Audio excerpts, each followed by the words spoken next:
اعوذ باللہ من الشیطان الرجیم بسم اللہ الرحمن الرحیم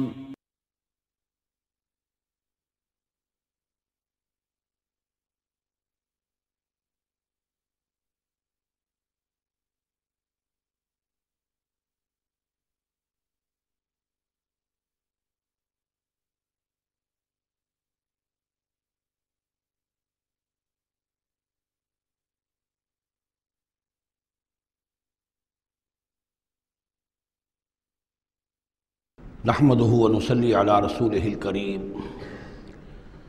اما بعد فاعوذ بالله من الشيطان الرجيم بسم الله الرحمن الرحيم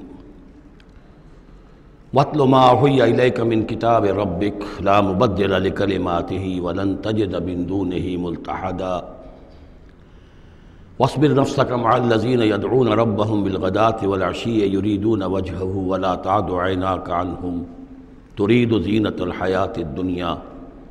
ولا تطع من اغفلنا قلبه عن ذکرنا واتبع هواه وكان امره فرطا وقل الحق من ربكم فمن شاء فليؤمن ومن شاء فليكفر انا اعتدنا للظالمين نارا احاط بهم سرادقها صدق اللہ العظیم۔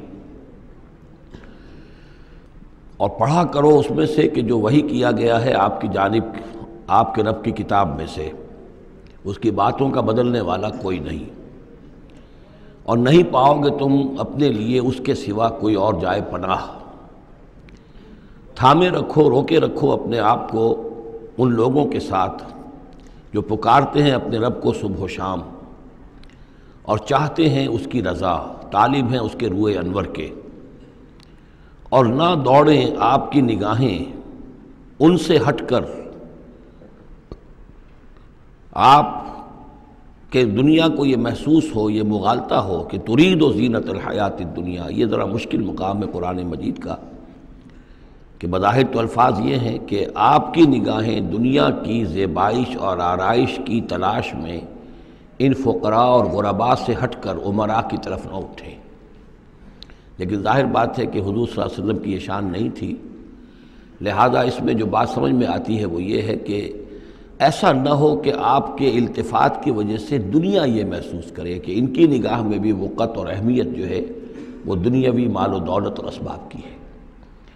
کسی داعی حق کے لیے یہ معاملہ بہت ہی نازک ہوتا ہے کہ ایک طرف جو حالات و واقعات ہیں اس کے اعتبار سے، جو حقائق ہیں اس کے اعتبار سے، معاشرے کے جو اونچے طبقات ہوتے ہیں، جو وہاں سرداری یا کسی اور طرح کی سربراہی کے منصب پر فائز ہوں یا ان کے پاس فراوانی ہو دولت کی، اب ظاہر بات ہے کہ ان کا ایک اثر و رسوخ ہوتا ہے معاشرے میں۔ ان میں سے کوئی ایک شخص ایمان لے آئے تو وہ بہت سے لوگوں کے برابر ہو جائے گا، جیسے حضرت عمر رضی اللہ اور ابو جہل کو حضور نے دونوں کو پیش کیا اللہ کے سامنے کہ اللہ ان میں سے ایک کو ضرور میری جھولی میں ڈال دے۔ ظاہر بات ہے کہ اس سے اسلام کو تقویت حاصل ہوگی، اور اس سے یہ ہے کہ جن مسلمانوں پر کا قافیہ تنگ ہوا ہے، جن کو ستایا جا رہا ہے، اگر کوئی بڑا آدمی ایمان لے آئے گا تو ان کو بھی سہارا ملے گا، جیسے کہ حضرت عمر اور حضرت حمزہ کے ایمان لانے کے بعد جو غرباء تھے، فقراء تھے اور جو غلام تھے انہیں ستایا جا رہا تھا، انہیں کچھ ریلیف ملا ہے۔ اس حوالے سے ایک طرف تو اس کی ضرورت ہوتی ہے کہ ان کی طرف توجہ کی جائے، التفات رکھا جائے، تاکہ اگر وہ ایمان لے آئے تو اس سے ایمان کو بھی تقویت ہو، اسلام کو تقویت ہو، مسلمانوں کو بھی فائدہ پہنچے۔ دوسری طرف یہ اندیشہ ہوتا ہے کہ غرباء کا دل نہ دکھے، تیسری طرف یہ کہ لوگ یہ نہ سمجھیں کہ یہ بھی زیادہ جو ہے مدارات کرتے ہیں اور زیادہ التفات کرتے ہیں امراء کی طرف، اہم لوگوں کی طرف، گویا کہ ان کی نگاہوں میں بھی دنیا کی انہی چیزوں کی وقت ہے، انہی چیزوں کی اہمیت ہے۔ تو یہ تین طرف کے چیز سمجھیے کہ یہ چکی دو پارٹوں والی نہیں، تین پارٹوں والی ہے، کہ جس میں کوئی داعی جو ہوتا ہے وہ اس مخمصے میں آ جاتا ہے کہ ایک طرف تقاضا یہ ہے خود تحریک کا، دعوت کا، اس جد و جہد کا، اس کے تقاضے یہ ہیں کہ ان کی طرف التفات ہو، ان کی طرف توجہ کی جائے تاکہ ان میں سے کچھ لوگ ایمان لے آئیں تو کام میں سہولت حاصل ہو، مدد حاصل ہو، لیکن دوسری طرف یہ منفی دو اثرات بھی موجود ہیں۔ تو اس کے مابین جو ہے حکم دیا جا رہا ہے حضور صلی اللہ علیہ وسلم کو کہ بہرحال آپ یہ احتیاط کیجئے کہ یہ تاثر نہ ابھرنے پائے کہ محمد کے نزدیک بھی صلی اللہ علیہ وسلم اصل اہمیت جو ہے وہ دولت مند لوگوں کی ہے۔ ولا تطع من اغفلنا قلبه عن ذکرنا، اور مت کہنا مانیے ان لوگوں کا، یہ جیسا کہ میں نے بارہا عرض کیا ہے کہ دباؤ پڑ رہا تھا سرداران قریش کی طرف سے کہ کچھ ہماری بات مان لیجئے، کچھ ہم آپ کی مان لیں گے۔ تو یہاں گویا کہ اس پہ پھر متنبہ کیا جا رہا ہے کہ جن لوگوں کو دلوں کو ہم نے اپنی یاد سے غافل کر دیا ہے، محروم کر دیا ہے، آپ ان کی باتیں سنیں بھی مت، ان کی طرف دھیان بھی مت دیجیے۔ ولا تطع من اغفلنا قلبه عن ذکرنا واتبع هواه وكان امره فرطا وقل الحق من ربکم۔ یہ جو مضمون ابھی ہم نے دوبارہ پڑھا ہے، اس کو آپ دیکھیں گے کہ یہ 21ویں پارے کی آغاز میں پھر دوبارہ آئے گا کہ جب بھی شدید کشاکش کا دور آیا ہے تو اس میں یہی ہدایات اللہ تعالیٰ کی طرف سے آئی ہیں حضور کو اور حضور کی وساطت سے تمام اہل ایمان کو، کہ قرآن مجید کے ساتھ تمسک جو ہے اور مضبوط کرو، قرآن مجید کے ساتھ اپنے تعلق کو اور گہرا کرو، اور اس کو پڑھنا اور اس کا جو ہے اس کے ساتھ جو ہے اپنے اوقات کا بسر کرنا، اس میں اور اضافہ کرو، اسی سے تم ان شدائد اور مصائب کا مقابلہ کر سکو گے۔ وَقُلِ الْحَقُّ مِن رَبِّكُمْ، اور کہہ دیجئے یہ حق ہے میرے رب کی طرف، تمہارے رب کی طرف سے جو میں پیش کر رہا ہوں۔ فَمَن شَاءَ فَلْيُؤْمِنْ وَمَن شَاءَ فَلْيَكْفُرْ، تو اب جو چاہے ایمان لائے، جو چاہے کفر کرے۔ یہ بالکل وہی بات ہے جو سورۃ الدہر میں کہی گئی ہے کہ اما شاکرا و اما کفورا، ہم نے پورا اختیار دے دیا، انا ہدیناہ السبیل اما شاکرا و اما کفورا، یہ اختیار ہم نے انسان کو دیا ہے، چاہے شکر گزار بندہ بنے، چاہے کفران نعمت کی روش اختیار کرے۔ تو یہاں انداز یہ ہے کہ آپ ان کفار سے کہہ دیں کہ میں دعوت پیش کر رہا ہوں، اب تمہیں ایمان لانا ہے لاؤ، کفر کرنا ہے کفر کرو، لیکن بین کی کوئی بات نہیں ہو سکتی، کوئی گیو اینڈ ٹیک، کوئی جو ہے کمپرومائز یہ ممکن نہیں ہے۔ قل الحق من ربکم، ٹیک اٹ اور لیو اٹ، یہ حق ہے تمہارے رب کی طرف سے، چاہے اسے چھوڑ دو تو پورے کو چھوڑنا ہوگا، قبول کرنا ہے تو پورے کو کرنا ہوگا۔ فمن شاء فلیؤمن ومن شاء فلیکفر انا اعتدنا للظالمین نارا، ہم نے ظالموں کے لیے، کافروں کے لیے، مشرکوں کے لیے آگ تیار کر رکھی ہے، احاط بہم سرادقھا، اس کی قناتیں ان کا احاطہ کر لیں گی، وہ قناتوں کی شکل میں آگ ہوگی، ان کو گھیرے میں لے لیں گی۔ وَإِن يَسْتَغِيثُوا، اور اگر وہ پیاس سے جہاں بلب ہو کر پانی مانگیں گے، یغاثوا بماء کالمہل یشفی الوجوہ، تو انہیں ایسا پانی دیا جائے گا پینے کے لیے کہ جیسے بھول، یہ جو مہل کے ترجمے کئی کیے گئے ہیں، کھولتے تیل کی تلچھٹ، لاوا، پگھلا ہوا تانبا اور پیپ وغیرہ، مان سدید،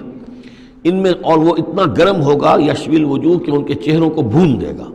بیس الشراب، بہت ہی بری شے ہوگی پینے کی، وساعت مرتفقہ، اور یہ ان کے لیے ان کی آرام گاہ جو بنے گی جہنم، بہت ہی بری آرام گاہ ہوگی۔ اس کے برعکس وہی سائملٹینیس کنٹراسٹ کا اسلوب، ان الذین آمنوا وعملوا الصالحات، جو لوگ ایمان لائیں اور نیک عمل کریں، انا لا نضیع اجر من احسن عملا، ہمارا یہ اصول نہیں ہے کہ جو لوگ اچھے عمل کریں ان کے اجر کو ہم ضائع کر دیں، ان کا اجر بھرپور انہیں ملے گا۔ اولئک لہم جنات عدن تجری من تحتہم الانہار، یہ وہ لوگ ہیں کہ جن کے لیے ہیں وہ رہنے والے باغات، ریزیڈینشل گارڈنز، جن کے دامن میں ندیاں بہتی ہوں گی، یحلون فیہا من اساور من ذہب، انہیں پہنائے جائیں گے وہاں کنگن سونے کے، ویلبسون ثیابا خضرا من سندس، اور ان کو وہ پہنیں گے وہاں پر کپڑے سبز رنگ کے، باریک ریشم کے اور گاڑھے ریشم کے، یعنی اوپر کا لباس جو ہوگا وہ باریک ریشم کا ہوگا اور جو نیچے کا لباس ہوگا وہ گاڑھے ریشم کا ہوگا۔ متکئین فیہا علی الارائک،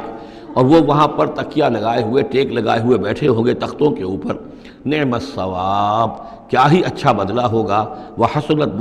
مرتفقہ، اور کیا ہی خوب ان کے لیے آرام گاہ ہوگی۔ 5ویں رکوع میں ایک مکالمہ آ رہا ہے دو اشخاص کا۔ ایک شخص وہ ہے کہ جس کو اللہ نے دنیاوی نعمتیں جو بھی اس دور کی تھیں بھرپور دی ہیں،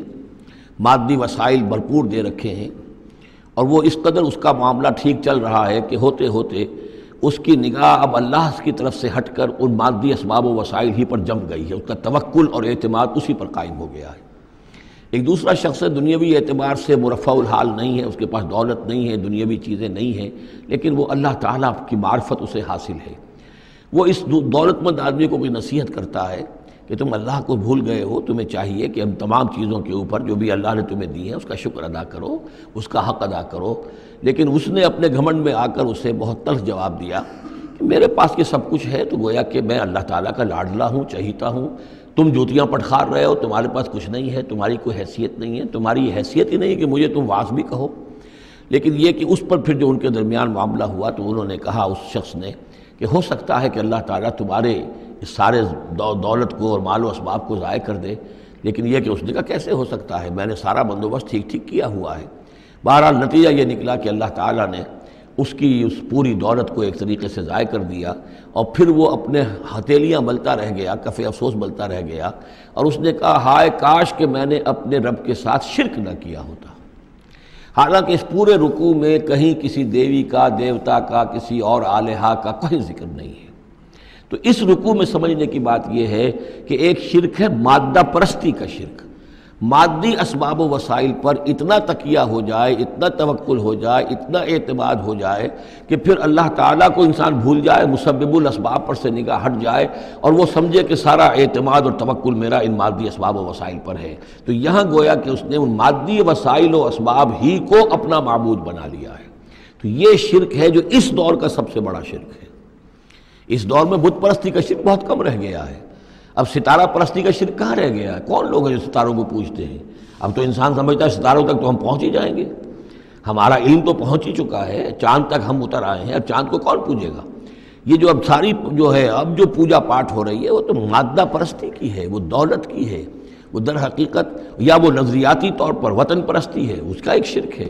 تو یہ اس دور کے شرک کو سمجھنا بہت ضروری ہے، اور یہ رکوع اس اعتبار سے کہ اس میں کسی دیوی دیوتا کا ذکر نہیں ہے۔ تو شرک کون سا کیا اس نے؟ وہ شرک یہی ہے کہ اس نے دنیاوی مال و اسباب اور مادی اسباب و ذرائع کے اوپر اپنے سارے توکل کو جو ہے اس کے ساتھ منسلک کر دیا، یہی گویا کہ اس کو معبود بنا لینا ہے۔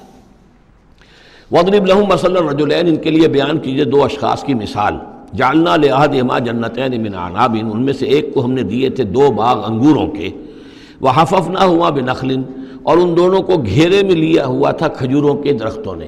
اب دیکھیے کہ انگوروں کی بیلیں ہیں، اور چونکہ ادھر ادھر سے ہوا تیز نہ آئے تو کھجوروں کے جھنڈ جو ہیں وہ چاروں طرف لگے ہوئے ہیں، تاکہ ان کے مابین جو اس کی انگوروں کی بیلیں ہیں وہ بڑی محفوظ ہیں۔ وجعلنا بینہما زرعا، ان کے درمیان کھیتی بھی تھی، یعنی یہ کہ اناج کا سامان بھی ہے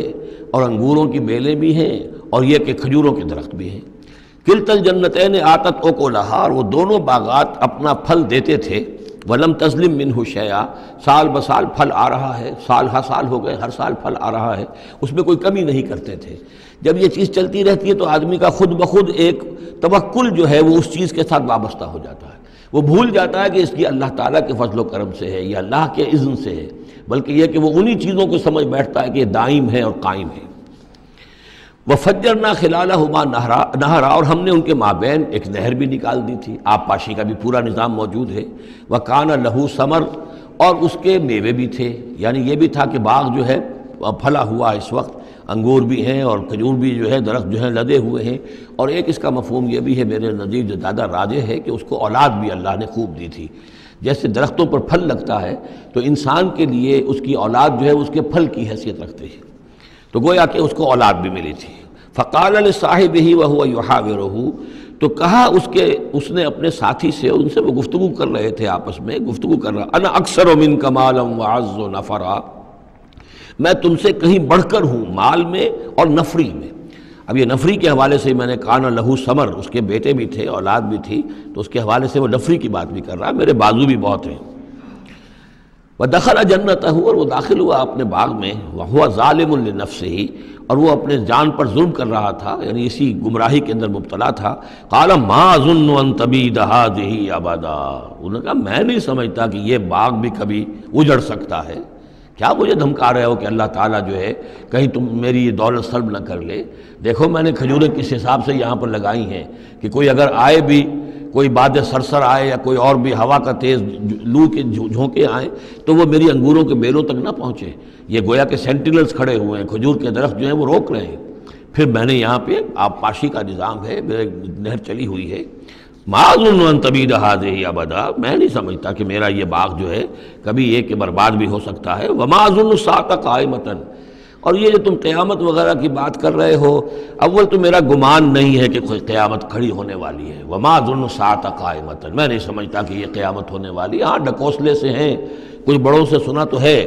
اور یہ کہ وَلَئِن رُدِدتُّ إِلَىٰ رَبِّي، اگر مجھے لوٹا ہی دیا گیا اپنے رب کے پاس، لَأَجِدَنَّ خَيْرًا مِنْهَا مُنْقَلَبًا، تو مجھے وہاں لازماً ملے گا بہت بہتر لوٹ کر۔ اب اس کے اندر ایک فلسفہ ہے ان کا کہ جب اللہ نے مجھے یہاں دیا، اللہ کے وہ منکر نہیں تھے، اللہ نے مجھے یہاں دیا ہے تو اس کا مطلب یہ کہ میں چہیتا ہوں، لاڈلا ہوں، یا اللہ نے مجھے کچھ صلاحیتیں دی ہیں،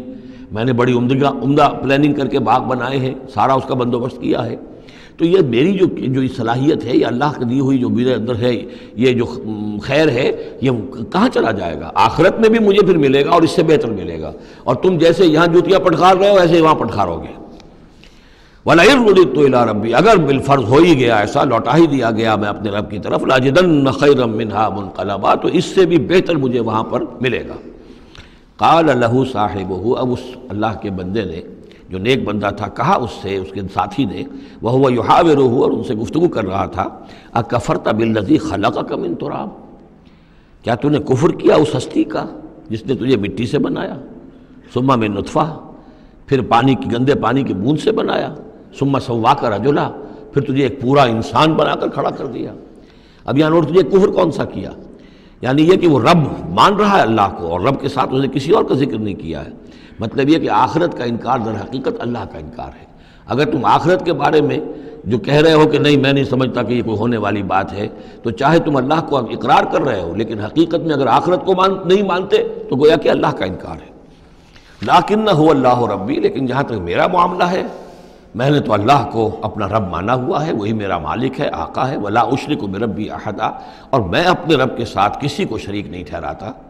وَلَوْلَا إِذْ دَخَلْتَ جَنَّتَكَ قُلْتَ مَا شَاءَ اللَّهُ، اور کیوں نہ ایسا ہوا کہ اللہ کے بندے جب تو اپنے باغ میں داخل ہوا، تو نے باغ دیکھا پھلا ہوا ہے، ہرا بھرا ہے، ہر طرف منظر جو ہے بڑا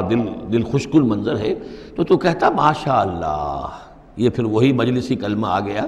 جس میں توحید کوٹ کوٹ کر بھری ہوئی ہے، ماشاء اللہ، یہ جو اللہ نے چاہا، جو اللہ نے چاہا، یہ سب اس کے فضل و کرم سے ہے۔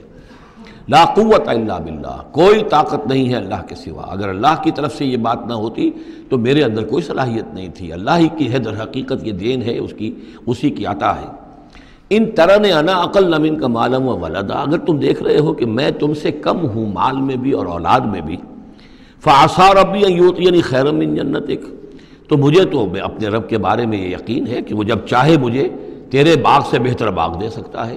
وَيُرْسِلَ عَلَيْهَا حُسْبَانًا، اور تیرے باغ کے اوپر وہ کوئی اوپر سے کوئی لو کا جھونکا ایسا بھیج سکتا ہے، من السماء، آسمان سے، فَتُصْبِحَ صَعِيدًا زَلَقًا، کہ یہ پورا باغ جو ہے یہ جو ایک ایسا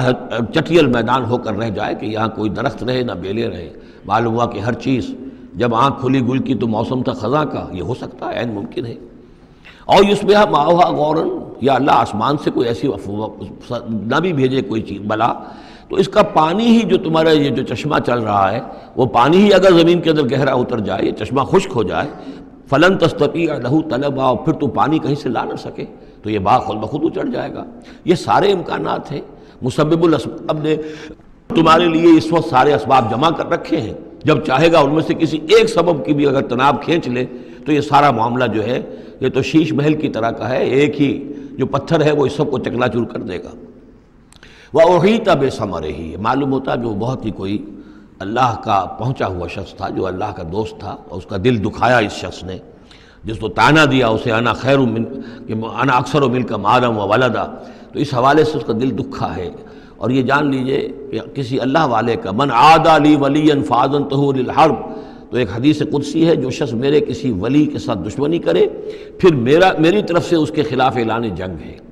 تو اس نے چونکہ یہ دل دکھایا ہے، اور فارسی کا ایک شعر بھی بڑا مزیدار ہے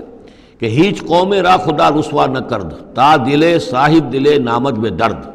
کسی صاحب دل کے دل کو ٹھیس لگتی ہے، درد اس کے اندر پیدا ہو جاتا ہے، صاحب دل ہو، اللہ کی محبت اس کے دل میں ہو اور اسے ٹھیس پہنچے، تو تا دلے صاحب دلے نامد میں درد، ہیچ قوم را خدا رسوا نہ کرد، قومیں بڑی رسوا ہو جاتی ہیں کسی ایک اللہ والے کی کہ دل جو ہے اس کی دل کو اگر تکلیف پہنچے۔ تو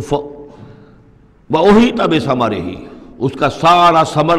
سمیٹ لیا گیا، اللہ تعالیٰ نے جو کچھ اس کو دیا تھا وہ سلب کر لیا، باغ بھی ختم ہوا، اولاد بھی ختم ہوئی۔ فَأَصْبَحَ يُقَلِّبُ كَفَّيْهِ عَلَىٰ مَا أَنفَقَ فِيهَا، تو وہ رہ گیا اپنے ہاتھوں کو ملتا ہوا، اپنی ہتھیلیوں کو ملتا ہوا، جسے ہم کہتے ہیں کفِ افسوس ملنا۔ یقلب کفیہ علی ما انفق فیہا، جو کچھ اس نے خرچ کیا تھا، انویسٹ کیا تھا، محنت کی تھی، کتنا عرصہ لگا تھا اس باغ کے پلاننگ میں، باغ کو اس نے لگایا تھا، کہاں کہاں سے پودے لایا ہوگا، ما انفق فیہا وہی خاویۃ علی عروشہا، اور وہ باغ جو ہے گرا پڑا ہوا تھا اپنی چھتریاں کے اوپر، کیونکہ جو انگور کی بیلیں ہوتی ہیں وہ ٹٹیاں ہوتی ہیں، چھتریاں ہوتی ہیں، وہ سب اوندھی پڑی ہیں۔ وَيَقُولُ يَا لَيْتَنِي لَمْ أُشْرِكْ بِرَبِّي أَحَدًا، اور اس وقت وہ کہہ رہا تھا ہائے میری شامت، کیا کاش کہ میں نے اپنے رب کے ساتھ شرک نہ کیا ہوتا۔ اب یہ کون سا شرک ہے؟ اس گفتگو کے اندر کہیں کسی دیوی کا، دیوتا کا، کسی کا ذکر نہیں ہے، کسی کی شفاعت کا ذکر نہیں ہے۔ یہ ہے ہمارا آج کا نقشہ مادہ پرستی کا، آج کی ہماری ذہنیت جو ہے پوری کی پوری اس رکوع کے اندر موجود ہے۔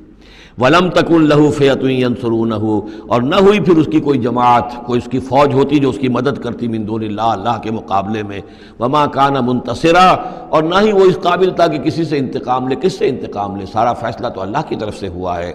هُنَالِكَ الْوَلَایَةُ لِلَّهِ الْحَقِّ، یہاں تو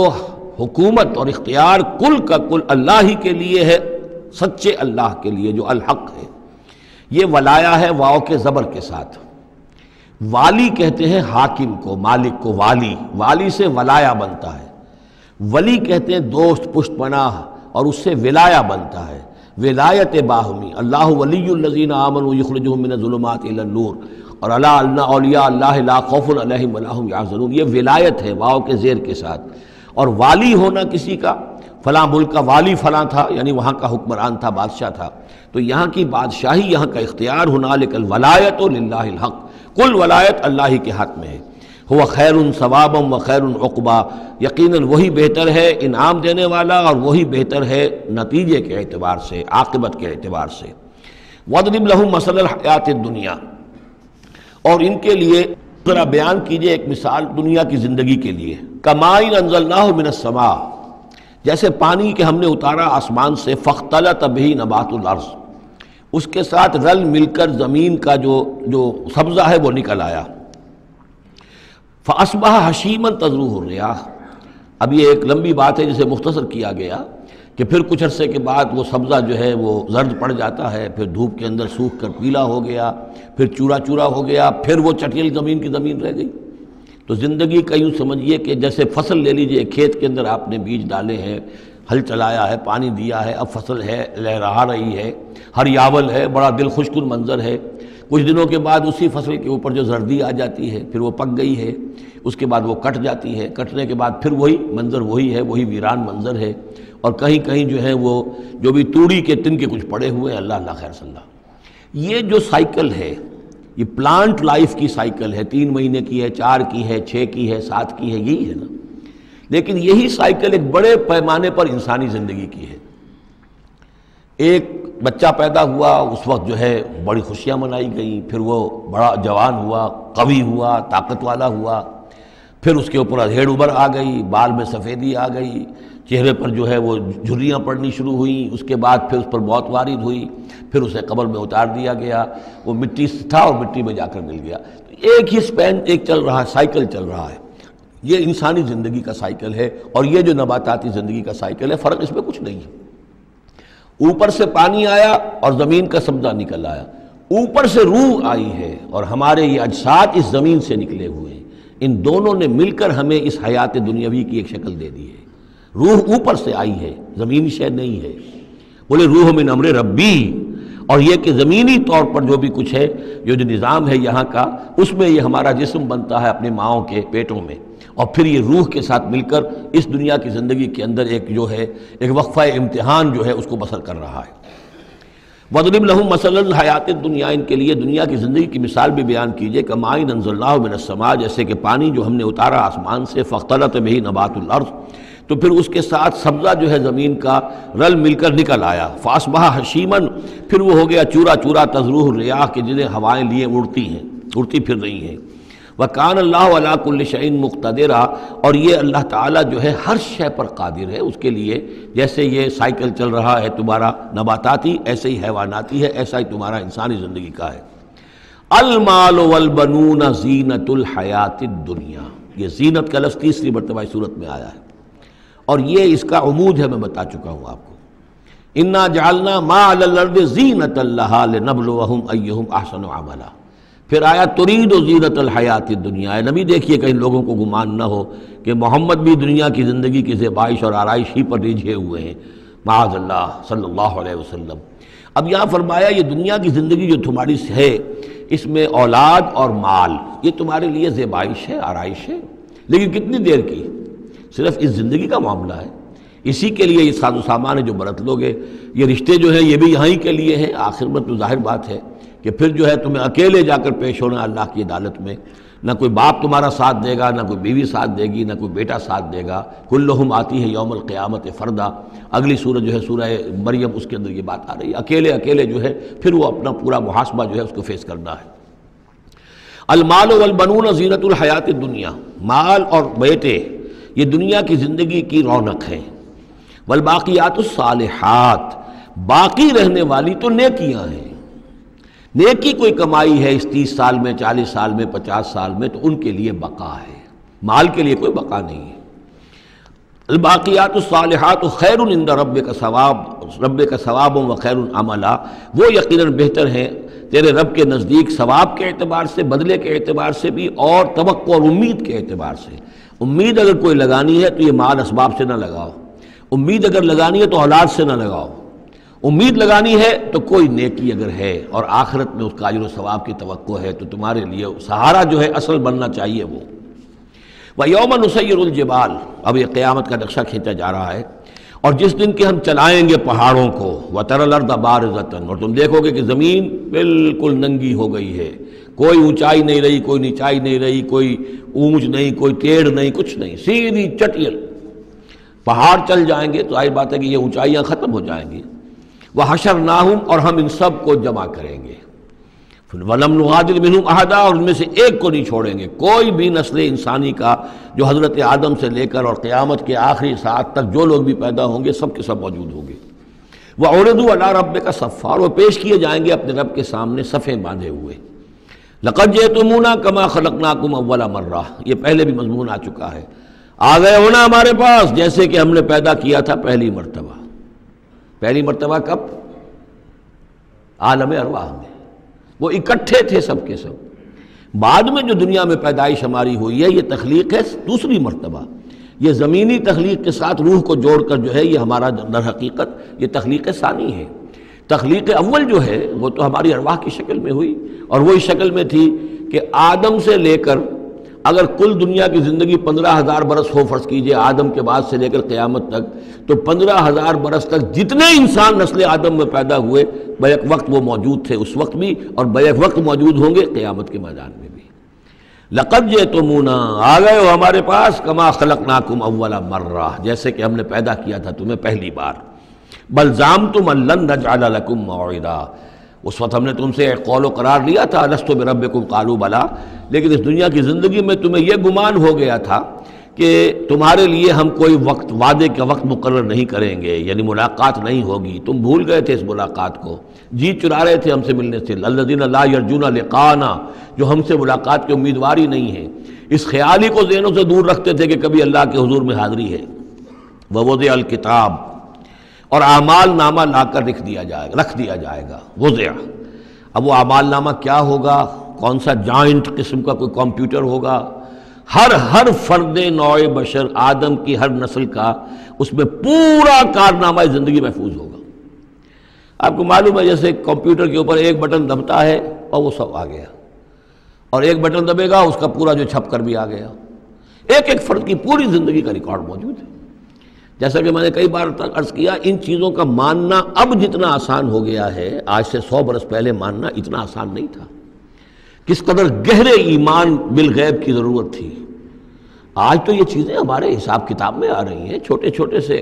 بٹن کی طرح کا تو ٹیپ ریکارڈر ہوتا ہے کہ آپ سے ملنے کے لیے کوئی آیا ہے آپ کو پتہ ہی نہیں، اور اس کا جو بٹن ہے جو کوٹ کا آپ بٹن سمجھ لیں وہ ٹیپ ریکارڈر ہے، وہ آپ کے ساتھ جو گفتگو ہو رہی ریکارڈ ہو رہی ہے، آپ کو پتہ ہی نہیں۔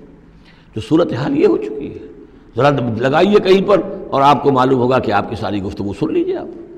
تو یہ ساری ریکارڈنگ کے ہر چیز محفوظ ہو رہی ہے، اعمال نامے میں ہر شے موجود ہے۔ ووضع الکتاب، اور وہ لا کر اعمال نامہ رکھ دیا جائے گا، کہیں سے وہ کمپیوٹر شاید کس جگہ پر ہے اور وہاں سے وہ انسٹال جو ہے وہاں سے لا کر میدان حشر میں ٹکایا جائے گا۔ وَوُضِعَ الْكِتَابُ فَتَرَى الْمُجْرِمِينَ مُشْفِقِينَ مِمَّا فِيهِ، تم دیکھو گے اب مجرموں کو ڈر رہے ہوں گے، کانپ رہے ہوں گے کہ اس میں کیا کچھ ہے۔ وَيَقُولُونَ، اور وہ کہتے ہوں گے یا ویلتنا، ہائے ہماری شامت، مَا لِهَذَا الْكِتَابِ، یہ کیسا اعمال نامہ ہے، لَا يُغَادِرُ صَغِيرَةً وَلَا كَبِيرَةً، اس نے تو کسی چھوٹی سی چھوٹی بات کو نہیں چھوڑا، نہ کسی بڑی بات کو چھوڑا، إِلَّا أَحْصَاهَا، مگر یہ کہ اس کو محفوظ رکھا ہوا ہے۔ اس نے تو مائنیوٹس ڈیٹیلز کو بھی اومٹ نہیں کیا ہے۔ کیسا یہ اعمال نامہ، مَا لِهَذَا الْكِتَابِ لَا يُغَادِرُ صَغِيرَةً وَلَا كَبِيرَةً إِلَّا أَحْصَاهَا وَوَجَدُوا مَا عَمِلُوا حَاضِرًا، ما عملوا، اور وہ پائیں گے جو بھی عمل انہوں نے کیا ہوگا اسے موجود۔ ولا یظلم ربک احدا، تیرا رب کسی پر ظلم نہیں کرے گا، یہ تمہارے اپنے اعمال ہیں۔ اب دیکھیے یہاں 6 رکوع ختم ہوئے، 7واں رکوع شروع ہو رہا ہے، اور 7ویں رکوع کی پہلی آیت سورہ بنی اسرائیل میں بھی یہی تھی، وَإِذْ قُلْنَا لِلْمَلَائِكَةِ اسْجُدُوا لِآدَمَ فَسَجَدُوا إِلَّا إِبْلِيسَ، بالکل ٹھیک درمیان میں سورہ بنی اسرائیل میں بھی 12 رکوع اس کے ہیں، 12 رکوع اس کے ہیں۔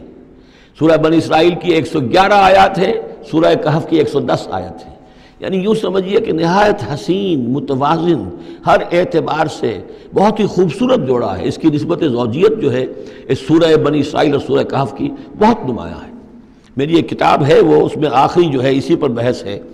قرآن حکیم کی صورتوں کا اجمالی تجزیہ، جس میں کہ اس کی نسبت زوجیت کو میں نے بڑی تفصیل کے ساتھ، اگرچہ بڑی اختصار ہے لیکن جامعیت کے ساتھ بیان کر دیا ہے۔ وَإِذْ قُلْنَا لِلْمَلَائِكَةِ اسْجُدُوا لِآدَمَ فَسَجَدُوا إِلَّا إِبْلِيسَ، اور جو یاد کرو جب کہ ہم نے کہا تھا فرشتوں سے کہ جھکو آدم کے سامنے، سجدہ کرو آدم کو، تو ان سب نے سجدہ کیا لیکن نہیں کیا ابلیس نے۔ کَانَ مِنَ الْجِنِّ، اب یہاں وہ حقیقت کھول دی گئی جو بقیہ 6 جگہوں پر نہیں ہے، وہ جنات میں سے تھا۔ فَفَسَقَ عَنْ أَمْرِ رَبِّهِ، فا یہاں پر اب علت کو ظاہر کر رہا ہے، فرشتہ کبھی بھی اللہ کے حکم سے سرتابی نہیں کرتا، فرشتہ اللہ کے حکم کی نافرمانی نہیں کرتا۔ یفعلون ما یؤمرون لا یعصون اللہ ما امرہم، تو یہ جو نافرمانی اس نے کی ہے اس کی وجہ یہ ہے کہ وہ فرشتوں میں سے نہیں تھا، جنات میں سے تھا۔ کان من الجن ففسق عن امر ربہ، تو اس نے وہ نگل بھاگا اپنے رب کے حکم سے، یہ نافرمانی کی اپنے رب کے فرمان کی۔ افتتخذونہ وذریتہ اولیاء من دونی، تو سوچو اے اولاد آدم، کیا تم اس کو اپنا ولی بناتے ہو اور اس کی نسل کو، اس کی اولاد کو، اس کے چیلوں چاٹوں کو، اس کے ایجنٹوں کو، ان سے دوستیاں گاٹتے ہو، من دونی، مجھے چھوڑ کر۔ میں تمہارا خیر خواہ، میں نے تمہارے سامنے سارے فرشتوں کو جھکوا دیا، میں نے تمہیں خلافت عرضی عطا فرمائی، تم میری کریشن کا ماسٹر پیس، کلائمیکس، اور تم بدبختو، تم نے مجھے چھوڑ کر دوست بنایا اس شیطان لعین کو اور اس کے ایجنٹوں کو اور اس کی اولاد کو، چاہے وہ اس کے ایجنٹ جو ہیں وہ اس کے صلب سے ہیں، اس کی اولاد سے ہیں، اور یا یہ کہ انسانوں میں سے ہیں۔ افتتخذونہ وذریتہ اولیاء من دونی، کیا تم اسے اور اس کے اولیاء اور اس کی نسل کے لوگوں کو، اس کی اولاد کو ولی بنا رہے ہو مجھے چھوڑ کر، وہم لکم عدو، جبکہ فی الواقع وہ تمہارے دشمن ہیں۔ بئس للظالمین بدلا، کتنا برا بدل ہے کہ جو ان ظالموں نے اپنے لیے اختیار کیا ہے، اللہ کو چھوڑ کر ان کی نفاقت، اللہ کی دوستی چھوڑ کر اس شیطان لعین کی دوستی۔ ما اشہدتہم خلق السماوات والارض ولا خلق انفسہم، میں نے تو ان جنات کو نہ تو انہیں شہید بنایا تھا آسمان اور زمین کی تخلیق کا، اور نہ ان کے اپنی تخلیق کا۔ وما کنت متخذ المضلین عضدا، اور میں ایسے بہکانے والوں کو اپنا مددگار نہیں بنایا کرتا، یہ جو تم نے ان کو میرے برابر بنا دیا، اس کو مجھے چھوڑ کر انہیں ولی بنا لیا، ان کی دوستی کر رہے ہو، تو آسمان کی اور زمین کی تخلیق میں بلکہ خود ان کی تخلیق میں وہ کوئی اس کے شاہد نہیں ہے۔ وَيَوْمَ يَقُولُ نَادُوا شُرَكَائِيَ الَّذِينَ زَعَمْتُمْ، اور جس دن کہ اللہ کہے گا کہ پکارو ذرا میرے ان شرکاء کو جن کا تمہیں زعم ہو گیا تھا، تمہیں گمان تھا کہ وہ میرے شریک ہیں، فَدْعُوهُمْ، تو وہ پکاریں گے ان کو، فَلَمْ يَسْتَجِيبُوا لَهُمْ، تو وہ انہیں کوئی جواب نہیں دیں گے، وَجَعَلْنَا بَيْنَهُمْ مَوْبِقًا، اور ان کے درمیان ہم ہلاکت والی گھاٹی حائل کر دیں گے، خلیج حائل کر دیں گے، کہ وہ جو شرکاء چاہے اولیاء اللہ ہی ہوں اور چاہے وہ انبیاء ہوں اور چاہے فرشتے ہوں، لیکن وہ کہ خلیج حائل ہوگی ہلاکت کی، وہ ان کی مدد کے لیے یا ان کی بات سن کر ان کے سفارش کرنے کے لیے نہیں آ سکیں گے۔ وَرَأَى الْمُجْرِمُونَ النَّارَ، اور مجرمین جو ہیں، ظالم، گناہ گار، کافر، وہ دیکھیں گے آگ کو کہ اب یہ ہے جس میں ہمیں جھونکا جانا ہے، فَظَنُّوا أَنَّهُمْ مُوَاقِعُوهَا، اور انہیں یقین ہو جائے گا کہ اب وہ اس میں ڈال دیے جائیں گے، وَلَمْ يَجِدُوا عَنْهَا مَصْرِفًا، اور وہ نہیں پائیں گے اس سے کہیں بھی بھاگنے کی کوئی جگہ، اس سے انحراف کی کوئی راستہ۔ وَلَقَدْ صَرَّفْنَا فِي هَذَا الْقُرْآنِ لِلنَّاسِ مِنْ كُلِّ مَثَلٍ، یہ آیت جو کہ تو سورہ بنی اسرائیل میں بھی آیت نمبر 89 ہے، وہاں یہاں یہ آیت 54 ہے، لیکن فرق کیا ہے؟ وہاں ہے وَلَقَدْ صَرَّفْنَا فِي هَذَا الْقُرْآنِ مِنْ كُلِّ مَثَلٍ، وَلَقَدْ صَرَّفْنَا فِي الْقُرْآنِ، وہاں ذرا الفاظ کا تھوڑا سا فرق ہے، وَكَانَ الْإِنسَانُ أَكْثَرَ شَيْءٍ جَدَلًا، ہم نے اس قرآن میں کل مثالیں پیدا کر جو بیان کر دی ہیں لوگوں کی ہدایت کے لیے، لیکن یہ کہ وہاں ہے فَأَبَى أَكْثَرُ النَّاسِ إِلَّا كَفُورًا، لیکن اکثر لوگ جو ہیں وہ کفران نعمت ہی پر اڑے رہتے ہیں۔ یہاں فرمایا وَكَانَ الْإِنسَانُ أَكْثَرَ شَيْءٍ جَدَلًا، لیکن انسان جو ہے تمام مخلوقات سے بڑھ کر ہے جھگڑالو۔ وَمَا مَنَعَ النَّاسَ أَن يُؤْمِنُوا، یہ الفاظ بھی جو کہ تو سورہ بنی اسرائیل میں بھی آئے تھے۔ وَمَا مَنَعَ النَّاسَ أَن يُؤْمِنُوا آیت نمبر 94 ہے یہ وہاں، وَمَا مَنَعَ النَّاسَ أَن يُؤْمِنُوا إِذْ جَاءَهُمُ الْهُدَىٰ وَيَسْتَغْفِرُوا رَبَّهُمْ، اور نہیں روکا لوگوں نے کو ایمان لانے سے جبکہ ان کے پاس ہدایت آ گئی کہ وہ استغفار کرتے اپنے رب سے، إِلَّا أَن تَأْتِيَهُمْ سُنَّةُ الْأَوَّلِينَ، وہاں آیا ہے إِلَّا أَن قَالُوا أَبْعَثَ اللَّهُ بَشَرًا رَسُولًا، کہ ان کو ایمان سے روکنے والی ان کا یہ خیال تھا کہ کیا اللہ تعالیٰ نے انسان کو رسول بنا کر بھیجا ہے۔ یہاں فرمایا الا ان تاتیہم سنت الاولین، ان کو جو روکا گیا ہے وما منع الناس ان یؤمنوا اذ جاءہم الہدی، یہ جو رک گئے ہیں جب ہدایت ان کے پاس آ گئی کہ ایمان نہیں لا رہے اور استغفار نہیں کر رہے، الا ان تاتیہم سنت الاولین، مگر یہ کہ ان پر آ کر رہے گی اب وہی جو پہلو کا جو انجام ہوا تھا وہی ان کے اوپر بھی مسلط ہوگا، او یاتیہم العذاب قبلا، یا یہ کہ عذاب ان کے سامنے آ جائے گا۔ وما نرسل المرسلین الا مبشرین ومنذرین،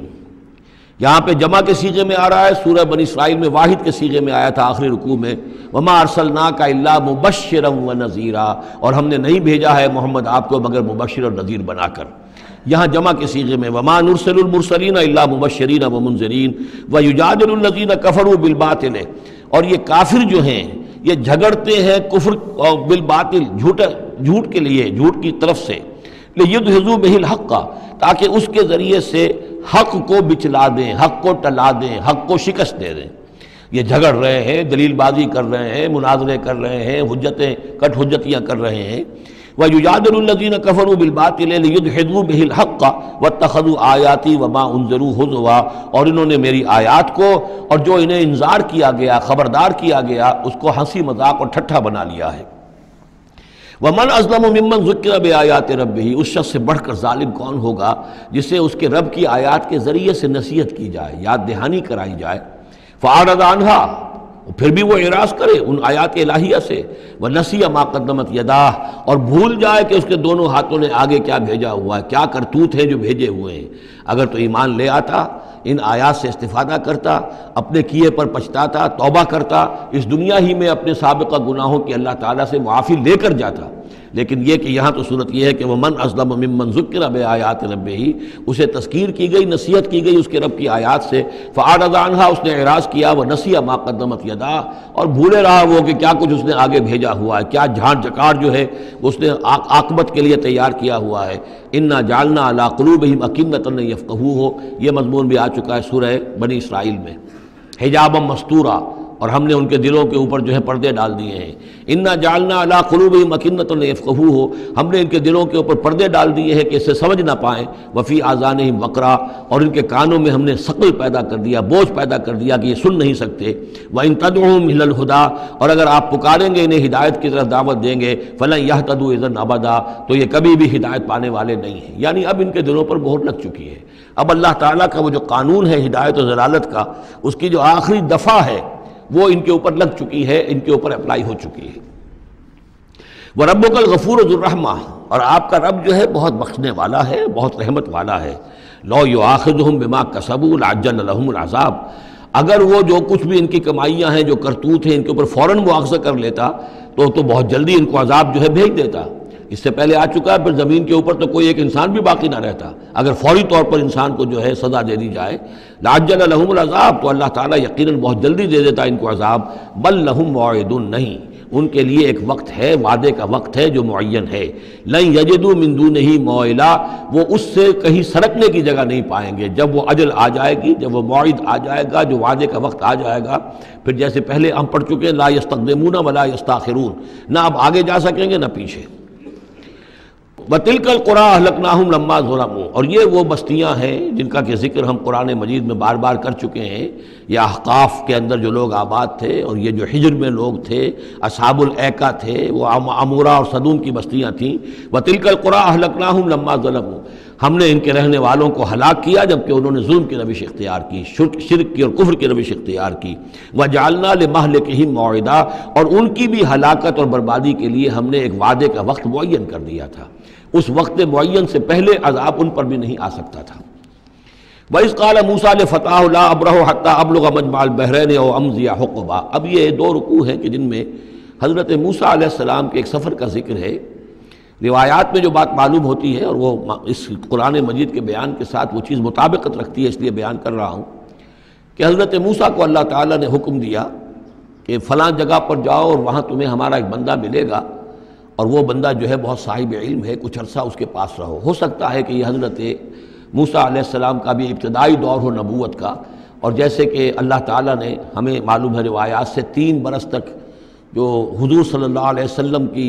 تعلیم کا بندوبست کیا ہے، ایک فرشتہ جو ہے مستقل جو ہے آپ کے ساتھ رہا ہے، اسی طریقے سے شاید اللہ تعالیٰ نے کسی یا تو فرشتے کو، جسے ہم خضر کہہ دیتے ہیں، یہ بھی کوئی یقین کے ساتھ معلوم نہیں کہ وہ خضر علیہ السلام، قرآن میں ان کا نام نہیں ہے، یہ بھی رائے ہے کہ وہ فرشتے ہیں، یہ بھی رائے ہے کہ وہ انسانوں میں سے کوئی انسان ہے جن کو اللہ تعالیٰ نے بہت لمبی عمر دے دی ہے، جیسے جن کو دے رکھی ہے ایک ابلیس کو، تو انسانوں میں سے ایک اچھے اپنے نیک اور اپنے پسندیدہ اور برگزیدہ انسان کو بھی اس نے بہت بڑی عمر دے رکھی ہے، وہ حضرت خضر ہے۔ واللہ عالم، اس کے بارے میں کوئی تفصیل ہم نہیں جان سکتے، لیکن یہ کہ حضرت موسیٰ علیہ السلام سے کہیں کسی جگہ پر ان کو یہ خیال آ گیا کہ شاید اس وقت روئے ارضی پر سب سے زیادہ علم جو ہے اللہ تعالیٰ نے مجھے عطا کیا ہے، لیکن اس کے لیے پھر ذرا تعدیباً اور تربیتاً اور تعلیماً اب انہیں کہا گیا کہ فلاں ہمارا بندہ فلاں جگہ جاؤ، تمہاری ملاقات ہوگی، کچھ دیر اس کے پاس رہو اور دیکھو کہ وہ اس سے کیا حکمت تم سیکھ سکتے ہو۔ اب اس کے لیے حضرت موسیٰ نکلے ہیں اپنے نوجوان ساتھی خادم کے ساتھ، یوشع ابن نون ان کو ساتھ لے کر۔ وَإِذْ قَالَ مُوسَىٰ لِفَتَاهُ لَا أَبْرَحُ حَتَّىٰ أَبْلُغَ مَجْمَعَ الْبَحْرَيْنِ، اور جب کہا موسیٰ نے اپنے اس نوجوان ساتھی سے جن کا نام یوشع ابن نون ہے کہ میں نہیں باز آؤں گا یہاں تک کہ چلتا رہوں اور پہنچ جاؤں مجمع البحرین تک، جہاں پر کہ دونوں دریا مل جاتے ہیں، او امضیہ حقبا، یا پھر میں چلتا رہوں گا، چاہے وہ مجھے سینکڑوں برس گزر جائیں میں چلتا رہوں گا۔ بتایا گیا تھا مجمع البحرین پر وہ ملے گا، اور خاص نشانی اس کی بتا دی گئی تھی کہ ہمارا وہ بندہ وہاں ملے گا تمہیں۔ اب مجمع البحرین پر بھی اختلاف ہے، ایک کا تو خیال یہ ہے، وہ جو نقشہ میں نے آپ کو دکھایا تھا، کہ یہ جو ریڈ سی ہے، اس کی جو 2 کھاڑیاں ہو جاتی ہیں، تو ان کا جو مقام اتصال ہے گویا کہ وہاں بھیجا گیا کہ یہاں پر، لیکن صحیح رائے زیادہ جو ہے وہ یہ ہے کہ یہ جو دریائے نیل آتا ہے مصر میں، تو یہ سوڈان سے آتا ہے، تو 2 دریا مل کر یہ دریا بنتے ہیں، النیل الازرق اور النیل الابیض، ایک سفید رنگ کا پانی ہے اور ایک بھی نیلے رنگ کا پانی ہے۔ یہ نقشہ ہمیں بھی اٹک پر نظر آتا ہے، دریائے سندھ جو تربیلا سے نکل کر پانی آتا ہے وہ نیلے رنگ کا ہے، اور جو دریائے کابل کا پانی آ رہا ہوتا ہے مغرب سے، تو اس کا وہ پانی گدلا ہے، اور کافی دور تک پھر ہمیں نظر آتا ہے کہ یہ دریائے کابل کا پانی چل رہا ہے گدلے رنگ کا، اور یہ صاف صاف پانی جو ہے دریائے سندھ کا چل رہا ہے۔ تو اسی طرح کا معاملہ وہاں پر ہے، نیل جو ہے نیلا نیل اور سفید نیل، النیل الازرق اور النیل الابیض، وہاں پر پہنچے ہیں کہیں، یہ یوں سمجھیے خرطوم کے آس پاس، کہ میں اب چلتا جاؤں گا۔ فلما بلغا مجمع بینہما، جب یہ پہنچ گئے اس دونوں دریاؤں کے ملنے کی جگہ پر، نسیا حوتہما، یہ بتا دیا گیا تھا کہ ایک جو مچھلی ہے تل کر اس کو ساتھ لے لینا تاکہ تمہارے وہ غذا کا کام بھی دے گی، اور اسی کو نشانی بنانا تھا اللہ نے بتانے کے لیے کہ کس جگہ پر وہ اس شخص سے ملاقات ہوگی۔ جب وہ پہنچے ان دونوں کی مجمع کے مقام پر، نسیا حوتہما، تو انہوں بھول گئے اپنی اس مچھلی کو، فاتخذ سبیلہ فی البحر سربا، اور وہ مچھلی جو ہے وہ زندہ ہو کر، حالانکہ بھنی ہوئی تھی تلی ہوئی تھی، وہ زندہ ہو کر اور اس نے وہ سرنگ سی بنا کر اور سمندر میں چلی گئی۔ فلما جاوزا، اب یہ نقشہ جو ہے یہ ان کے جو ساتھی تھے یوشع ابن نون، انہوں نے دیکھا ہے اپنی نگاہ سے کہ یہ معاملہ ہوا ہے، لیکن یہ کہ اس کا تذکرہ کرنا حضرت موسیٰ علیہ السلام سے بھول گئے۔ فلما جاوزا، جب وہ وہاں سے آگے نکل گئے، قال لفتاه آتنا غداءنا، انہوں نے اپنے اس نوجوان ساتھی سے کہا، خادم سے، کہ بھائی ہمارا وہ کھانا لے آؤ، ناشتہ لے آؤ، لقد لقینا من سفرنا ھذا نصبا، اب ہمیں اس سفر سے کوئی تکان طاری ہو گئی ہے، ایگزاسشن ہو رہی ہے، اور یہاں یہ نقطہ بیان کیا ہے مفسرین نے کہ چونکہ اس اصل مقام سے آگے نکل آئے تھے اس لیے اب تکان ہوئی ہے، ورنہ جو مقام تک پہنچنا تھا وہاں تک انہیں تکان کا کوئی احساس نہیں ہوا۔ قال ارأیت اذ اوینا الی الصخرۃ، اس نوجوان نے یہ کہا خادم نے کہ آپ دیکھیے جب ہم اس چٹان کے پاس تھوڑی دیر کے لیے رکے تھے سستانے کے لیے، فإنی نسیت الحوت، تو میں اس مچھلی پر نگاہ رکھنا بھول گیا، اس کی حفاظت کرنا بھول گیا، وما انسانی الا الشیطان ان اذکرہ، اور شیطان نے مجھے بھلائے رکھا کہ میں آپ سے ذکر بھی نہیں کر سکا، واتخذ سبیلہ فی البحر،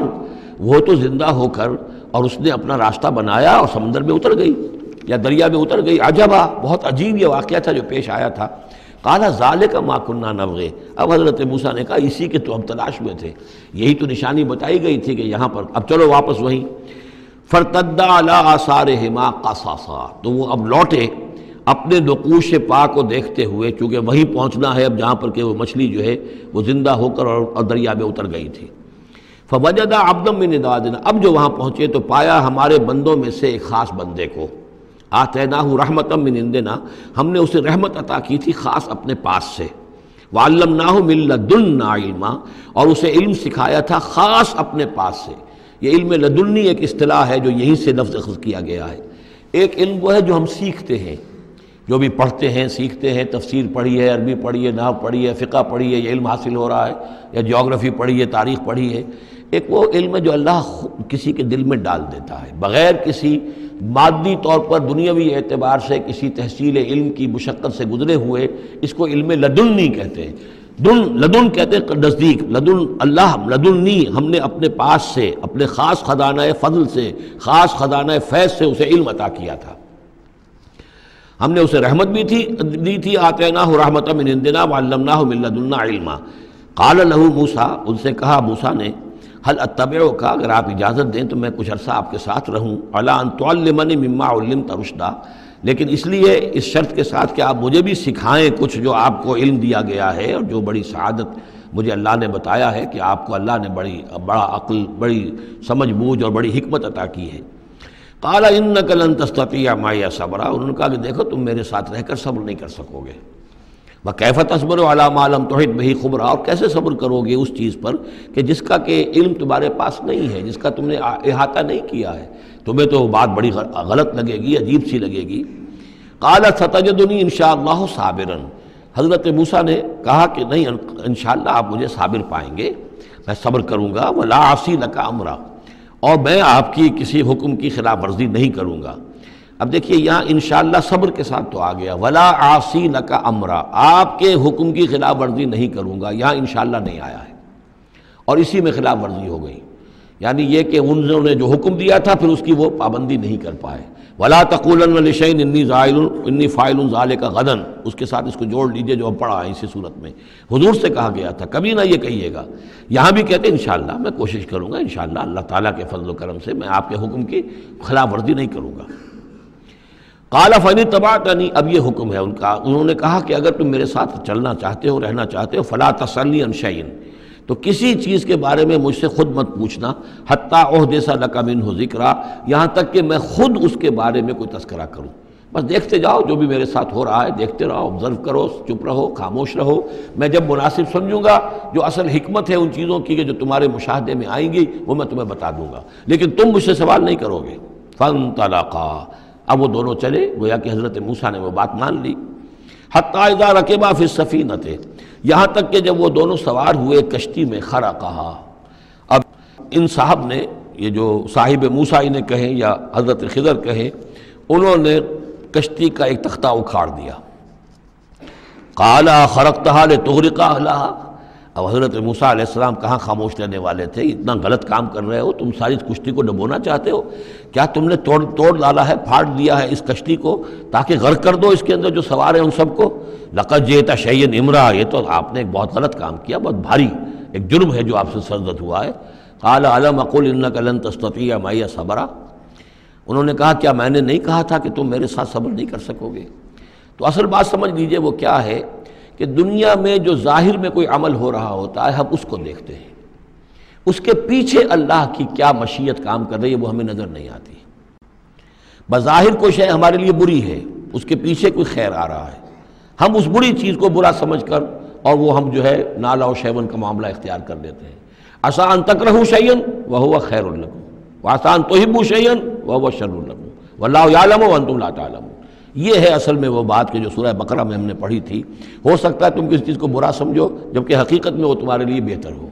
اور ہو سکتا ہے کہ تم کسی چیز کو اچھا سمجھو، حقیقت میں تمہارے لیے وہ مضر ہو۔ اللہ جانتا ہے، تم نہیں جانتے۔ تو تفویض الامر ہونا چاہیے اللہ کی طرف، اے اللہ جو تجھے میرے لیے پسند ہے۔ لیکن یہ جو بھی فرشتے کر رہے ہوتے ہیں، اور ظاہر بات ہے یہ بھی ہو سکتا ہے فرشتے ہوں یا اولیاء اللہ میں سے کسی کی روح ہے، تو جیسا کہ شاہ ولی اللہ کا قول میں نے آپ کو سنایا ہے کہ وہ بھی ملائکہ کے طبقہ اسفل میں شامل ہو جاتے ہیں، اور وہی اللہ تعالیٰ کے احکام کی جو ہے تنفیذ کرتے ہیں۔ تو یہ شرعی احکام نہیں ہے، یہ تکوینی احکام ہے۔ کسی کا بچہ جو ہے چھت کے اوپر سے گرا مر گیا، اب وہ تو چیخ رہا ہے، ماں بھی چیخ رہی ہے، بہن بھائی بھی چیخ رہے ہیں، اب کیا پتا کہ یہ بچہ جو ہے اگر بڑا ہو جاتا تو یہ ماں باپ کے لیے سوہان روح ہوتا۔ اللہ نے ان کے لیے خیر کیا ہے کہ اس بچے کو اس وقت لے لیا ہے، لیکن انہیں تو پتہ نہیں کہ آئندہ کیا ہونا تھا۔ تو ہم ظاہر کو دیکھ کر جو ہے گھبرا جاتے ہیں اور اس کو اپنے لیے برا سمجھ بیٹھتے ہیں، جبکہ اللہ تعالیٰ کی بیدک الخیر، اللہ کے ہاتھ میں خیر ہی خیر ہے، لیکن ہماری شارٹ سائٹڈنس ہے کہ جس کی وجہ سے ہم چیزوں کو کسی اور رنگ میں لے رہے ہیں۔ اس کے لیے یہ 3 واقعات ہیں کہ جو انہیں دکھائے گئے۔ قال لا تؤاخذنی بما نسیت ولا ترہقنی من امری عسرا، تو انہوں نے کہا، حضرت موسیٰ نے عرض کیا لا تؤاخذنی بما نسیت، مجھ سے مواخذہ نہ کیجئے اس پر کہ میں بھول گیا کہ میں نے آپ سے وعدہ کیا تھا کہ میں آپ سے کوئی سوال نہیں کروں گا، ولا ترہقنی من امری عسرا، اور نہ دباؤ ڈالیے مجھ پر میرے معاملے میں کچھ زیادہ سختی نہ کیجئے، ایسا نہ ہو کہ ایک ہی دفعہ کی میری اس غلطی کے اوپر کہتے ہیں جاؤ اب یہاں سے، بلکہ ذرا یہ نرمی کیجئے۔ فانطلقا، پھر چلے دونوں، حتی اذا لقیا غلاما قتلہ، جب ایک نوجوان سے ملاقات ہوئی اس نے قتل کر دیا اس کو، حضرت خضر نے۔ قال قتلت نفسا زکیۃ بغیر نفس، حضرت موسیٰ علیہ السلام پھر بولے یہ کیا کیا آپ نے؟ ایک بے گناہ جان کو آپ نے قتل کر دیا اس کے بغیر کہ اس نے کسی کا خون بہایا ہو۔ لقد جئت شیئا نکرا، یہ تو آپ نے بہت ہی نامعقول حرکت کی ہے۔ قال علم انک لن تستطیع معی صبرا، اب انہوں نے بھی ذرا ڈانٹ کے انداز میں کہا علم اقل لک، کیا میں نے نہیں کہا تھا تم سے کہ تم میرے ساتھ صبر نہیں کر سکو گے؟ قال ان سألتک عن شیء بعدها فلا تصاحبنی، حضرت موسیٰ نے عرض کیا کہ اچھا ٹھیک ہے، اب اگر تیسری مرتبہ مجھ سے غلطی ہو جائے، دوسری مرتبہ اور مجھے معافی دے دیں، اگر اب میں اس کے بعد کوئی آپ سے سوال کروں تو پھر ٹھیک ہے، آپ مجھے اپنے ساتھ نہ رکھیے گا، فلا تصاحبنی، پھر یہ کہ میں اپنا راستہ لے لوں گا۔ قد بلغت من لدنی عذرا، میری جانب سے آپ نے جو ہے حجت قائم کر دی ہے، اور آپ عذر جو ہے اب آپ کر سکتے ہیں کہ آپ مجھے اپنے ساتھ نہ رکھیں، یعنی خطا میری ہے۔ فانطلقا، پھر چلے، حتی اذا اتیا اہل قریۃ استطعما اہلہا، اور جب یہاں تک کہ وہ پہنچے ایک بستی والوں کے پاس، وہاں انہوں نے ان سے چاہا کہ وہ انہیں کھانا کھلائیں، مسافر جیسے ہوتے ہیں کہ بھائی ہم لوگ آئے ہیں، مسافر ہیں، آپ کی بستی میں آئے ہیں تو ہمیں کھانا کھلائیے۔ فابوا ان یضیفوہما، تو وہاں کی بستی والوں نے، وہ ایسے کچھ کٹھور اور شقی لوگ تھے، انکار کر دیا ان کی ضیافت سے، انہیں کچھ کھانے کو نہیں دیا۔ فوجدا فیہا جدارا، وہاں انہوں نے دیکھا ایک دیوار، یرید ان ینقضہ، کہ بالکل گرنے کو ہے، ٹوٹنے کو ہے، گرنے کو ہے۔ فاقامہ، تو وہ حضرت خضر نے اس کو سیدھا کر دیا، بنا دیا اور سیدھا کر دیا، مضبوط کر دیا۔ قال لو شئت لاتخذت علیہ اجرا، تو حضرت موسیٰ نے پھر کہا کہ اگر آپ چاہتے، یہ اتنے ناہنجار لوگ، انہوں نے مسافروں کو کھانا تک نہیں دیا اور آپ نے بغیر مزدوری لیے ہوئے ان کا کام کر دیا، ان کی یہ دیوار سیدھی کر دی۔ لو شئت لاتخذت علیہ اجرا، آپ اس پر اجرت طلب کرتے ان سے، اور یہ جو اجرت سے جو ہے بہرحال ہم جو ہے کچھ نہ کچھ کھاتے پیتے۔ قال ھذا فراق بینی و بینک، کہ بس یہ اب میرے اور آپ کے درمیان اب علیحدگی کا وقت ہے۔ سأنبئک بتأویل ما لم تستطع علیہ صبرا، اب میں تمہیں بتائے دیتا ہوں اصل راز اور حقیقت ان چیزوں کا جس پر کہ آپ صبر نہ کر سکے۔ اما السفینہ، جہاں تک اس کشتی کا معاملہ ہے، فکانت لمساکین یعملون فی البحر، تو یہ ان مزدوروں کی ملکیت تھی کہ جو دریا میں محنت کرتے ہیں، جیسے کشتی ہے ادھر سے ادھر اتار دیا، 2 پیسے لے لیے، ایک پیسہ لے لیا، یہ مزدوری کر رہے ہیں، ان کے لیے گویا کہ کمائی کا اور ان کی معاش کا یہی ذریعہ ہے۔ فاردت ان عیبہا، میں نے یہ چاہا کہ اس کو عیب دار کر دوں۔ وکان وراہم ملک یاخذ کل سفینۃ غصبا، جبکہ آگے جو ہے ایک بادشاہ تھا، حاکم تھا، جو ہر کشتی کو کہ جو ثابت و سالم ہے اسے وہ غصب کر رہا ہے، اس کو جو ہے کنفسکیٹ کر رہا ہے، جیسے آج کل بھی ہوتا ہے ہمارے ہاں، وہ ویگنز جو ہیں وہ پولیس والے روک لیتے ہیں تو اسی طریقے سے وہ جو ہے قبضہ کر رہا ہے ان پر، یاخذ کل سفینۃ غصبا۔ اب وہ دیکھے گا کہ یہ تو ٹوٹی ہوئی کشتی چھوڑ دے گا، تو کشتی میں ایک تختہ لگا لینا تو آسان کام ہے، پوری تختی جا رہی تھی تو میں نے ایک تختہ جو ان کا جو ہے توڑ دیا ہے تاکہ اسے ناقص سمجھ کر وہ بادشاہ جو ہے اسے ریجیکٹ کر دے اور اس کشتی کو نہ لے، تو ان مزدوروں کی پوری کشتی بچ جائے۔ ایک تختہ توڑنے سے تختی بچتی ہے، اور یہ سالم رہتی تختی تو پوری کشتی جا رہی تھی۔ تو میں نے ان کے خیر کے لیے کیا ہے، جس کو تم نے یہ سمجھا کہ شاید میں لوگوں کو ہلاک کرنے کے لیے میں نے یہ قدم اٹھایا ہے۔ وَأَمَّا الْغُلَامُ، اور جہاں تک اس لڑکے کا معاملہ ہے، نوجوان کا، فَكَانَ أَبَوَاهُ مُؤْمِنَيْنِ، اس کے والدین بڑے نیک اور صالح ہیں، والدین دونوں کے دونوں۔ فَخَشِينَا أَن يُرْهِقَهُمَا طُغْيَانًا وَكُفْرًا، اب ظاہر بات ہے کہ حضرت خضر کو معلوم ہوگا کہ اس کے جینز اچھے نہیں ہیں، بڑے شرارتی قسم کے جین اس کے اندر ہیں، اور یہ جب جوان ہوگا تو یہ آوارہ ہو کر اٹھے گا اور بہت سخت ہوگا اور اپنے والدین کے لیے سوہان روح بن جائے گا۔ یرہقہما طغیانا و کفرا، ناشکری اور زبردستی کر کے ان کو عاجز کرے گا، ستائے گا۔ فاردنا یبدلہما ربہما خیرا منہ زکاۃ واقرب رحما، تو ہم نے یہ چاہا کہ ان کا رب ان کے لیے بدل دے، اس سے بہتر اولاد اسے دے، بیٹا دے دے کہ جو اس کے لیے پاکیزگی میں بھی اور شفقت اور رحمت میں بھی اس سے بہتر ہو، جو ان کے لیے بڑھاپے میں سہارا بن سکے۔ تو ہم نے صرف یہ کیا ہے کہ یہ بچہ جو ہے وہ یہ ساری چیزیں جو اللہ کے حکم سے میں کر رہا ہوں، یہ گویا کہ تکوینی امور ہیں جو ہو رہے ہیں، یہ تشریعی امور نہیں ہے، تم شریعت کے حوالے سے دیکھ رہے ہو اور میں یہ تکوینی معاملات کر رہا ہوں اللہ کے حکم کے مطابق، اور یہ در حقیقت رحمت ہے جس کو کہ لوگوں نے یہ سمجھا ہوگا جن کا بچہ جو والدین کا فوت ہو گیا تو ان کے اوپر تو پہاڑ ٹوٹ پڑا ہوگا غم کا، لیکن اصل میں اللہ تعالیٰ نے یہ ان کے خیر کے لیے کیا۔ وَأَمَّا الْجِدَارُ، اور جہاں تک اس دیوار کا معاملہ ہے، فَكَانَ لِغُلَامَيْنِ يَتِيمَيْنِ فِي الْمَدِينَةِ، تو یہ دو غلام لڑکوں کی دیوار ہے جو شہر میں رہتے ہیں۔ وَكَانَ تَحْتَهُ كَنْزٌ لَهُمَا، اور اس دیوار کی جڑ میں ان کے لیے ایک دفینہ ہے۔ وَكَانَ أَبُوهُمَا صَالِحًا، اور ان کا باپ جو ہے وہ بہت نیک آدمی تھا، باپ نیک تھا،